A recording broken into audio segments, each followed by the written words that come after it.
Virginia, Pepi, Antonio, Paco y Dani, y toda la gente que nos está viendo y saludando por las redes sociales en streaming. Estamos aquí reunidos con motivo del Día Mundial de los Museos y de los Sitios. Para nosotros, igual que en otras localidades, se han hecho distintas actividades. Nosotros aquí en Zújar, gracias también a la colaboración de la asociación Zacha, hemos preparado esta pequeña mesa redonda para hablar sobre todo del patrimonio de Zújar, y con el objetivo y siguiendo el lema que este año tiene este Día Mundial de los Sitios y de los Museos, que es el patrimonio para nuestras generaciones. Lo que queremos ofrecer es precisamente un diálogo, una intervención conjunta, donde están representadas las generaciones de Zújar. No estamos todos, pero sí somos los que estamos, con una idea muy importante. La primera es transferir el conocimiento sobre el patrimonio cultural de Zújar, transferirlo a las generaciones futuras, a las generaciones venideras, a las que tienen que tomar el relevo en cuanto a la conservación y en cuanto a darle valor a nuestro patrimonio. Y en este llamamiento que hacemos desde la mesa, es un llamamiento para que la juventud tome el liderazgo que necesita el patrimonio de Zújar, como todo el patrimonio cultural internacional, necesita para que sigamos manteniendo nuestras tradiciones y sigamos manteniendo y conservando aquellas construcciones y arquitecturas que son propias de nuestro pueblo. En referencia a esto, vamos a tener un recorrido, un repaso sobre nuestra cultura y sobre nuestro patrimonio, que nos van a ir desvelando los distintos y distintas ponentes, pero haciendo hincapié muy importante en que el patrimonio de Zújar es muy rico, es muy diverso y que contempla los dos ámbitos fundamentales del patrimonio. El patrimonio, digamos, de edificios, el patrimonio tangible, que puede establecerse desde tiempos inmemoriales. Recuerdo que existen elementos y que existen algunos objetos que están hallados aquí en Zújar y que están en el Museo Arqueológico de Baza. Tenemos pinturas rupestres, distintos yacimientos arqueológicos que todavía quedan por estudiar. La riqueza urbana en nuestro conglomerado urbano que va desde la Edad Media, conjuntamente con todo nuestro patrimonio heredado del mundo musulmán, y sobre todo pues, a lo largo, a partir del siglo XVI, XVII, XVIII, con una arquitectura que es rural, pero que además conserva elementos muy diferenciadores, porque no solamente nuestra alcazaba, que ya nos lo dirán, desde la alcazaba hasta las construcciones o el patrimonio industrial que todavía tenemos, con restos de la antigua fábrica que llamábamos de Don Periquito, y como cualquier otro pueblo, disponemos de una arquitectura ligada a las devociones, ligada a lo religioso, que también es muy importante, pero si importante es el patrimonio tangible, tanto o más es el patrimonio intangible. Todos y todas que estáis por aquí, pues que estamos al borde de nuestra fiesta de moros y cristianos, podemos estar orgullosos de mantener una tradición muy importante, una tradición que se ha ido transmitiendo de generación en generación, que además históricamente es uno de los pueblos que conservan uno de los dramas de moros y cristianos más importantes y antiguos de toda la geografía española.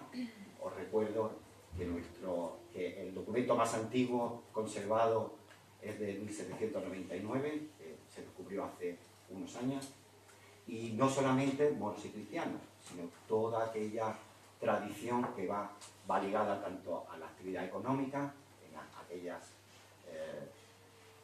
aquellas profesiones que se han ido perdiendo, que estaban ligadas a la artesanía o a las labores del campo, y también un rico patrimonio musical y folclórico que nos lo irán desvelando, así como la gastronomía, etc. Yo voy a acabar simplemente para recordar que es muy importante que mantengamos esa relación y que desarrollemos esa relación entre la conservación del patrimonio, por un lado, y el desarrollo del turismo sostenible. Yo creo que eso es una meta que tenemos que ir trabajando en pos de ese objetivo, porque es lo que va a redundar o lo que va a beneficiar en esta labor de mantener generación tras generación el patrimonio. Así que vamos a empezar y doy paso, en primer lugar, a Emilio Montero, que nos hablará de las pinturas rupestres. Bien. Mi monumento o sitio que queremos divulgar se halla, como no, en uno de los lugares más emblemáticos de Zújar, en el Cerro del Jabalcón. El cerro, de consistencia caliza, gracias a la meteorización, es rico en simas, oquedades, abrigos, cuevas, en definitiva. En su ladera norte, en una pared de 100 metros, se halla una cueva de la que es objeto mi charla, porque allí se descubrieron en 1915 unas pinturas prehistóricas, exactamente componentes del arte llamado arte rupestre esquemático. Este arte rupestre esquemático es el último de las 3 manifestaciones prehistóricas importantes. Primero fue la paleolítica, luego vino la levantina y finalmente fue este arte esquemático. Se caracteriza por su simplismo, son signos más simples, son casi más abstractos, y deciros que como ocurre, este arte discurre aproximadamente en la edad de los metales, bronce, cobre, el hierro es el más moderno, ahí había comercialización ya entre las distintas regiones del mundo y por lo tanto hay más contaminación o difusión o digamos enriquecimiento, mejor dicho, de las diferentes culturas. Por eso aquí se representan símbolos antropomórficos de personajes humanos, zoomórficos en menos cantidad de animales y luego una multitud de símbolos, signos, puntos, dibujos, triángulos que pueden ser ídolos, en fin, una cantidad de información que se puede obtener de este tipo de arte de nuestra prehistoria. Realmente deciros que estar en este abrigo o oquedad, contemplar esas imágenes, el horizonte que se dibuja desde allí, te transpone a una edad, a unos tiempos que yo os invito a ir y disfrutar, ¿no?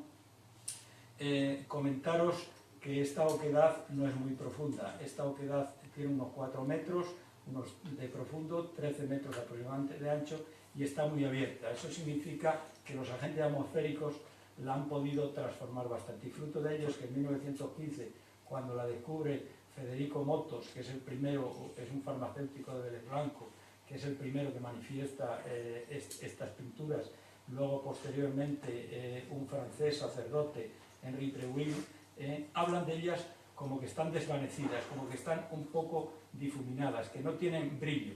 Probablemente, si le prestáramos atención, se conservaran un poco, se invirtiera algo en ellas, podrían conservar algunos del brillo que tuvieron en su primigenio. Además de invitaros a visitar estas cuevas, deciros que podemos aprovechar que ahora mismo se está en disposición de crear un geoparque en los 24 municipios del altiplano de Granada. En él colabora la Diputación de Granada, estos 24 municipios, los grupos de desarrollo rural, lo titulan o lo llaman el Geoparque del Cuaternario de los Valles del noroeste de Granada, y alude a la formación geológica que ocurrió aquí hace 2,5 millones de años, comparado con nuestra prehistoria, pues es un tiempo eternal, ¿no? Aquí había un lago endorreico, un río, y todo ello es objeto de esta manifestación de declaración del geoparque. En ese geoparque no solo caben temas geológicos, sino caben temas etnográficos, caben temas ecológicos y caben, como no, temas culturales. Por lo tanto, debemos de aprovechar esa oportunidad que nos brinda, si llega a buen término, la formación de ese geoparque. Como conclusión, animaros a visitar esta cueva, no solo a visitarlo, sino a formarnos más en lo que es la cultura de la prehistoria. Se pueden organizar talleres creando pinturas como hacían nuestros antepasados, creando imágenes como lo hicieron ellos, y además apoyar la figura de geoparque, porque creo que nos puede venir bien para este tema que yo os he traído, como para otros que pueden traer componentes de esta mesa. Muchas gracias, Emilio. Pasamos ahora a darle la palabra a Francisco Arredondo, que nos va a hacer una disertación más o menos leve sobre distintos aspectos de nuestro patrimonio, empezando por la vega y terminando por las devociones. Cuando quiera. Mi intervención va a ser muy general, porque abarca varios temas, para ponerlos a la opinión de la gente y que sepan que no hay una cosa sola de que hablar en este pueblo, sino muchas, muchas. Por eso es por lo que he estructurado mi intervención en varios temas que son los siguientes. Por ejemplo, hablo del establecimiento humano de Zújar. Zújar, pues, se supone que en la época orgánica ya existía establecimiento humano en la Alcazaba, antiquísimo. Y lo más idóneo para ello era un montículo que fuera defendible y que la gente que ya pensaba en enfrentamientos pudiera hacer frente a eso. Entonces, por eso es por lo que ese establecimiento se eligió, porque reúne unas condiciones extraordinarias, a pesar de que los materiales son muy deteriorables, pero reúne unas condiciones muy buenas como montículo defensivo, que luego se rodea de murallas y luego pues los musulmanes lo potencian al máximo.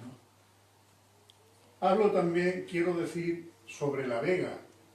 La vega, lo mismo que el otro establecimiento que he dicho antes, es el segundo componente para que se sitúe aquí gente.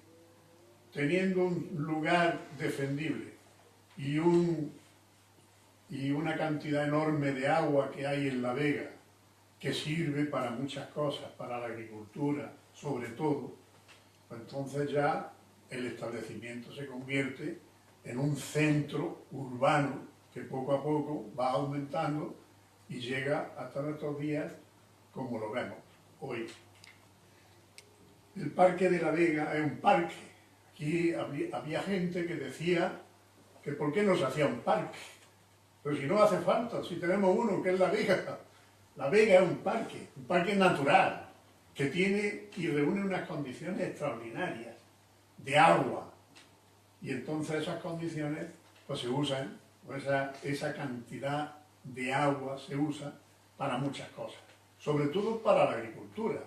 Pero también tiene un uso sagrado, por ejemplo cuando nos bautizan, y tiene un uso, diríamos, industrial, los molinos. El agua se utiliza para mover las ruedas de molino, que hay hasta 11 molinos, llega a haber en Zújar en la época morisca. Se usa también como elemento, diríamos, para baños termales, que ahora el compañero va a hablar un poquillo de eso, ¿no? Sí. Los baños termales, pues, ya de época romana, tienen diríamos, atractivo extraordinario. Hasta se habla de que en época romana ya existía. Puede ser. Los romanos, muy dados a las aguas termales, posiblemente lo utilizaron. ¿Restos romanos que queden? Pues muy pocos. Bueno, ahora mismo ya ninguno, porque derribaron el edificio antiguo. El agua también es un elemento que sirve pues, para abastecimiento urbano y sirve también incluso como elemento artístico. un elemento estético para jardines, para fuentes, para cañillos, que tenemos muchos cañillos en Zújar y que consideramos elemento estético. Quedan restos importantes de arquitectura militar, es otro de los puntos que traigo aquí. Arquitectura militar en las torres almenaras,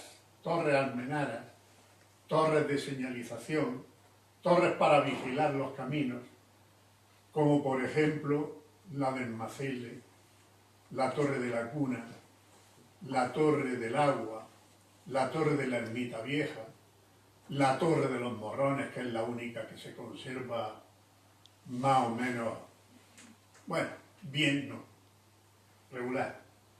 Pero lo importante es la Alcazaba como elemento y como arquitectura militar cumplió una función extraordinaria en la época musulmana. Y sobre todo en la conquista por los reyes católicos de la comarca de Baza. Fue escudo, fue el sitio, fue el elemento que le hizo frente a los ejércitos de los reyes católicos durante 8 días. Cosa entonces, pues, bastante interesante porque se defendieron perfectamente hasta que se rindieron. Después de 8 días se trasladaron a Baza los defensores y quedó ya el 9 de junio del año 1489 conquistado el pueblo entero. Quiero decir también algo relacionado con el conjunto urbano de Zújar, de clara influencia musulmana.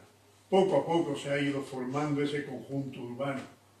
Un camino, que sería el Camino Real de Andalucía, a lo largo de ese camino, junto a la Alcazaba, desde la puerta de Úbeda hasta la Alcazaba, pues el camino fue importantísimo. Luego fue formándose una calle y luego los distintos barrios de que consta el pueblo. Alquería, Arramontarí, Arazocar, Sima, Jarea y Abatel. Y no puedo dejar de decir unas palabras sobre la espiritualidad y devociones, que aquí han perdurado y perduran, quizás con más fuerza que cuando se introdujeron por los nuevos repobladores venidos del reino de Jaén después de la expulsión de los moriscos del reino de Granada. Y contamos con festejos y contamos con esas tradiciones religiosas importantísimas, sobre todo las de la Virgen de la Cabeza y el Santo Ángel. Gracias, porque podía haberme extendido mucho más, pero claro, debido a estos recortes y a esta poco tiempo, después se podrá decir algo sobre todos estos temas que son muchos y muy interesantes. Muchas gracias, Paco. Sabemos que esto lo tenemos muy limitado y ahora le paso la palabra a Leticia Valdivieso, que nos hablará de la ermita. Bueno, yo voy a hablaros de un elemento arquitectónico que artísticamente y arquitectónicamente no es muy llamativo, pero es de gran importancia en lo que es la cultura del pueblo. Tenemos que trasladarnos a la historia, que ya desde el siglo XV, Zújar, la mayor parte de la población era musulmana. Como ya era territorio cristiano, se decidió que todos estos musulmanes debían convertirse a la fe católica. Para ello se decidió que la mezquita principal se convertiría en la iglesia.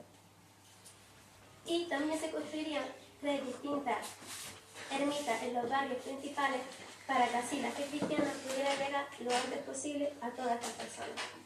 De este modo, todos los cultos que se hacían de otras religiones no se anularan y fuera todo único. La ermita, que en ese momento se construyeron, actualmente no existe. Por diversas causas del tiempo se abandonaron, se construyeron otras nuevas, pero sí que nos queda la documentación. Y entre muchas de las ermitas que a lo largo de la historia no hemos encontrado en Zújar, nos podemos encontrar, por ejemplo, con la ermita de San Sebastián, San Cristóbal y San Leandro, que fueron 3 de las ermitas más importantes en el pueblo ya por su devoción a estos tres santos, y en ella se realizaban distintas misas para que así los barrios estuvieran más cerca de la propia fe. También nos encontramos con la ermita ya perdida de Santo Ángel. Santo Ángel fue uno de el primer patrón importante de Zújar y actualmente se sigue celebrando su fiesta y es una de las más importantes. Esta ermita fue de gran importancia, pero por cuestiones de urbanismo se demolió y desapareció. Pero en ella se hacía gran devoción y se realizaban bastantes misas. También tenemos la ermita perdida de San José, que también se hacía en ella misas diariamente. La de San Isidro, que se perdió a causa de la creación del pantano Negratín. Esta se encontraba en Casablanca y servía sobre todo para que la gente que vivía por el río pudiera acceder a la misa. Y también encontramos una ermita que se realizó con la recuperación y la construcción del balneario, que estaba dedicada a los santos médicos. Esta ermita también era de gran importancia para lo que es el pueblo. De ella no nos queda nada arquitectónicamente, pero sí es cierto que muchos barrios del pueblo aún llevan sus nombres señalando dónde se encontraba. Pero sí lo que tenemos son la ermita de San Roque, una pequeña ermita que a lo largo de los años se mantiene abierta y aunque no es realmente una construcción muy llamativa, pero sí que es un lugar muy importante porque es una de las ermitas más antiguas que se conservan y aún está abierta al público. También nos encontramos con la ermita de San Marcos, que en ella todavía se reza cada primer sábado del mes el rosario. La ermita de la Santa Cruz, que es donde el lugar de reposo de la Santa Cruz y es el lugar de donde la Santa Cruz se realiza el inicio de la procesión hasta la iglesia. Luego tenemos la ermita de la Batel, que es donde se recoge en Semana Santa la palma, y también es el lugar de descanso de la Virgen de Fátima. Virgen de Fátima que se saca en procesión en la misma romería de San Isidro y se baja al río, donde allí se encontraba su antigua ermita. Otra ermita que tenemos es la ermita de la Virgen de la Cabeza, que se encuentra en el cerro. Esta ermita es una de las más modernas y actualmente es la única ermita que tenemos que está protegida como bien de interés arquitectónico. ¿Qué ocurre? Que una sola ermita está protegida, todas las demás no están, pero todas las ermitas son muy importantes para poder comprender lo que es la estructura del pueblo. Necesitamos que todas ellas estén en la conciencia de cada ciudadano, que cada ciudadano conozca lo que es la historia y lo que estas ermitas han fomentado para cada barrio. De este modo se podrán mantener y continuar a lo largo de la historia. No necesitamos que nos lo cataloguen como algo para protegerlo. El mismo pueblo lo quiere proteger. Pero claro, si esto no se llega a conocer, es como un lugar antiguo, una casa vieja, un almacén que no sirve para nada. Para ello hay que fomentar a la gente más joven el conocer la historia del pueblo, el conocer sus calles, el conocer qué era lo que se hacía en cada esquina. Y no solamente por temas religiosos, sino también para conocer su propia historia. Muchas gracias, Leticia. Le damos paso la palabra a Daniel García, que nos va a hacer una intervención sobre nuestro balneario. Como ya ha comentado el compañero Paco Redondo, antiguamente había un balneario y el cual se estudió a finales del año 80. Y ahora hay un balneario mucho más reciente que se ha finalizado hace 2 o 3 años, pero el interés de mi comunicación es hablar del balneario antiguo y de cómo se perdió, porque también es importante ver cómo cosas importantes se han perdido para valorar las que hoy en día tenemos y no valoramos, y sobre todo mi generación y las generaciones venideras. Zújar siempre ha tenido mucha tradición de aguas termales. Tanto así que, como ya comentan, es posible que existiera un antiguo balneario romano, pero ya a finales del siglo XIX los señores de Almagro llegan aquí a Zújar y construyen un nuevo balneario, y un antiguo balneario que había lo reforman, que según ellos mismos cuentan era romano, pero es algo que hoy en día no podemos saber. Y el supuesto antiguo balneario romano tenía 3 partes. Una de ellas era la Natatia, donde se nadaba, el Tepidario, la sala templada de vapores, y el Caldario, la sala de aguas calientes. Y luego el balneario moderno que construyeron estos señores de Almagro tenía todos los lujos propios de la época, porque según ellos mismos cuentan habían viajado por Europa para ver cuáles eran los mejores balnearios y gastarse todo el dinero que fuera necesario para hacer un buen balneario. Y este nuevo balneario tenía una sala de baño, como es lógico, una sala de ducha, una sala donde respiraban vapores y otra sala donde hacían inhalaciones, todas ellas decoradas con mármol de Macaé. Y además la tecnología ya había avanzado más y cada sala poseía su propio manantial, del cual salía la temperatura a 39 y 40 grados más o menos. Y estas aguas eran muy buenas porque tenían propiedades sulfurosas, aunque olía a huevo podrido. Luego, aparte de hacer el balneario, también se construyó un hotel que estaba dividido en 2 pabellones. Un pabellón con estilo parisino y otro pabellón con estilo andaluz. El pabellón con estilo andaluz era para la gente de segunda clase, ya que los andaluces tenemos menos caché, y el pabellón de primera clase era el de estilo londinense. Dentro de este primer pabellón estaba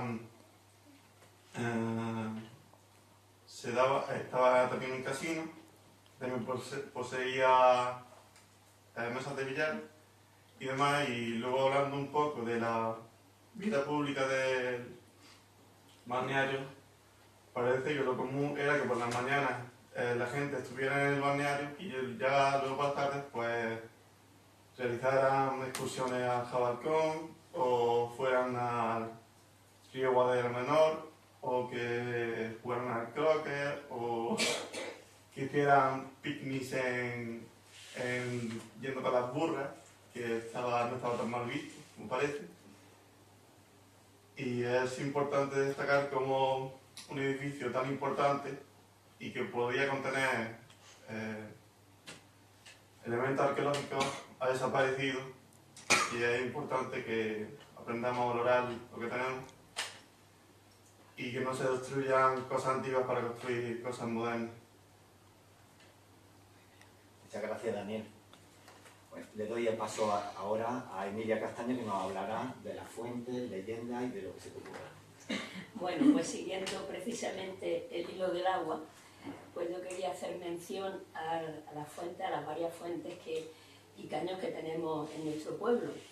Las fuentes de la Vega, digámoslo así, pues eran dadoras, siguen siendo dadoras de vida. Servían, pues en principio, pues para los animales, incluso para las personas, porque había muchas de una calidad muy buena del agua que servía para el uso de las personas.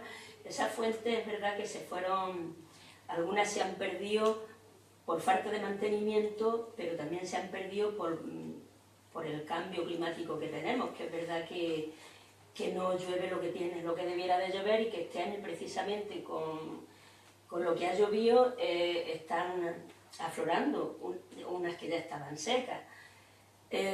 Los caños los caños que hay en Zújar, pues lo mismo, servían pues para el abastecimiento de las personas y de las casas. Con la venida de las instalaciones del agua potable dentro de los pueblos, pues también es verdad que un poco por dejadez se han perdido bastante o están en deteriorar. Por eso tenemos una obligación moral, las personas más mayores, de transmitirle a nuestras personas, a nuestros jóvenes que vienen detrás, a mantener ese patrimonio que tenemos. Es verdad que también, debido a todo lo que sea sitios o lugares donde la gente, las personas nos reunimos, antiguamente pues nos reuníamos precisamente a eso, al lado de la fuente, al lado de los caños. ¿Y qué pasaba? Pues que se creaba lo que, pues las leyendas, y de ahí pues que se ha ido naciendo y tenemos ese patrimonio tan riquísimo que es nuestras leyendas orales, no escritas, que son transmitidas de padre a hijo y que son importantísimas.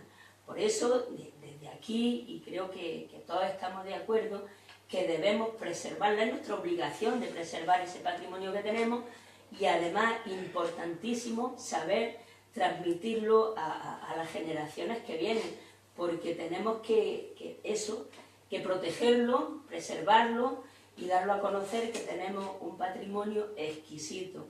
Y como yo decía, ponía voz a una de las leyendas, es verdad que cada persona, dependiendo de quién la cuente o contemos, la situamos en un sitio, en una fuente o en otra, pero que más o menos son las mismas. A mí me la enseñaron, y termino con esto diciendo, que a mi madre se la contó la suya, y la suya y la suya, y yo se la cuento a las demás. Y como terminaba en la leyenda de la Alcanacia, el que quiera creer, pues que crea, pero que vamos a conservar nuestro patrimonio, que es importantísimo. Muchas gracias, Emilia. Siguiendo con la tradición oral y con nuestro folclore, pues le damos la palabra, damos paso a Pepita. Bueno, pues yo como siempre, pues me toca hablar de folclore, porque a mí desde chica me ha gustado y yo siempre he estado con los bailes, con los refrajos y con estas cosas.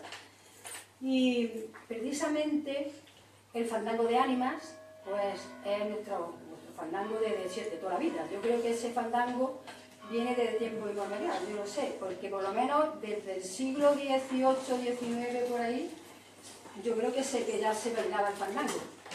Entonces, yo recuerdo que yo iba a la Matene y a todos estos sitios, y las señoras mayores pues me enseñaban los pasos, cómo se bailaba, que lo cantaba y todas estas cosas.